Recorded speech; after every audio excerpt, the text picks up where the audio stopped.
আপনার জন্য আমি 300 টাকা রাখবো। জি আপু। এই মানুষটিকে দেখে হয়তো আপনি ভাববেন তিনি একজন সাধারণ হকার, কিন্তু তার পরিচয় জানলে থমকে যেতে পারেন। তিনি ঢাকা বিশ্ববিদ্যালয়ের একজন শিক্ষার্থী। 8-10টা মানুষের মতো পৃথিবীর আলো তার চোখে ধরা দেয় না, তবু জীবনকে তিনি দেখছেন অন্য সবার চেয়ে গভীরভাবে। আমি জন্মগতভাবে একজন দৃষ্টি প্রতিবন্ধী। আমি ঢাকা বিশ্ববিদ্যালয় থেকে অনার্স এবং মাস্টার্স কমপ্লিট।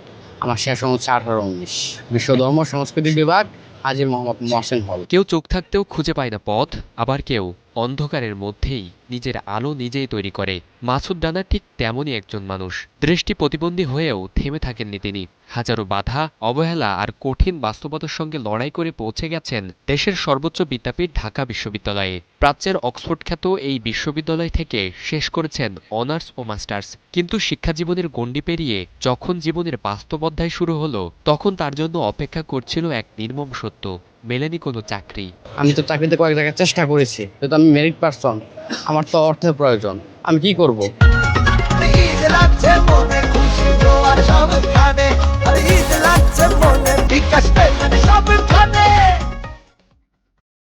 আমি বাড়ির বড় সন্তান, হয়তো আমি আমার বাবাকে এখন তেমন কিছু দিতে পারছি না, এটা আমার খুব কষ্ট। আজ সেই মানুষটাই নিজের বিশ্ববিদ্যালয় ক্যাম্পাসে ছোট্ট একটি ব্যবসা করে বাঁচার সংগ্রাম চালিয়ে যাচ্ছেন। চোখে দেখতে না পারলেও অবলীলায় বলে দিতে পারেন কোন পণ্যের দাম কত টাকা। এই যে এখানে দেখেন আপনি, চুড়ি, টিপ, কাঁকড়া, ক্লিপ, খুব কষ্ট করে চলতেছে। মনে করেন সব মিলে যদি আমার 10,000 টাকা হয়, আমার বাসা ভাড়া হচ্ছে 6,000 টাকা, আর 4,000 টাকা কি হয়? সব মিলে আসলে আমার জন্য কঠিন মুহূর্ত এটা বাটত আছে। অনেক সময় আমি ছাপড়া মসজিদ থেকে হেঁটে যাই। তার কাঁধেই পুরো পরিবারের দায়িত্ব। সংসারের চাপে ভেঙে পড়েননি তিনি। বর্তমানে এই ছোট্ট ব্যবসা থেকেই মাসে আয় হয় 8 থেকে 10,000 টাকা। এই সামান্য আয় দিয়েই চলছে সংসার, চলছে জীবনযুদ্ধ। তবু কারো কাছে হাত পাতেন না মাসুদ রানা। তার একটাই চাওয়া, নিজের যোগ্যতায় একটি সম্মানজনক চাকরি। সমাজ হয়তো তাকে দৃষ্টি প্রতিবন্ধী বলে চেনে, কিন্তু বাস্তবে তিনি অদম্য সাহসের আরেক নাম।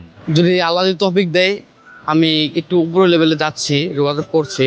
আমার খুব স্বপ্ন এখানে যাওয়ার। 100% সুযোগ দেওয়া উচিত এবং প্রাধান্য দেওয়া উচিত। ফরিদুল ইসলাম ইমন, নিউজ 24, ঢাকা।